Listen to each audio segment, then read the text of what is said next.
ପବିତ୍ର ଅଁଳା ନବମୀର ଅନେକ ଅନେକ ଅଭିନନ୍ଦନ। କାର୍ତ୍ତିକ ଶୁକ୍ଳ ନବମୀ ଦିନଟିକୁ ଅକ୍ଷୟ ନବମୀ ବା ଅଁଳା ନବମୀ ବୋଲି କୁହାଯାଏ। ବିଶ୍ୱାସ କରାଯାଏ ଯେ ଏହି ଅଁଳା ବୃକ୍ଷରେ ଭଗବାନ ବିଷ୍ଣୁ ଓ ଶିବ ବାସ କରନ୍ତି। ପୁଣି କୁହାଯାଏ ଯେ ଏହି ଦିନ ଅଁଳା ନବମୀ ଦିନ ଭଗବାନ ବିଷ୍ଣୁ ଓ ଲକ୍ଷ୍ମୀ ଏହି ବୃକ୍ଷ ମଧ୍ୟରେ ରହିଥାନ୍ତି।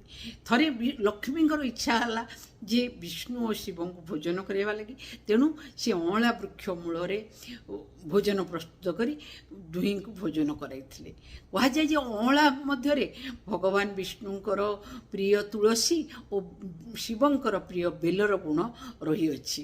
ଏହା ଭିତରେ ରହିଥିବା ଭିଟାମିନ୍ ସି ଆକୁ ତେଣୁ ରହିଥିବା ଯୋଗୁଁ ଆକୁ ଭୋଜନ କରିବା ଦ୍ୱାରା ଅନେକ ସ୍ୱାସ୍ଥ୍ୟକର ଉପକାରିତା ମିଳିଥାଏ।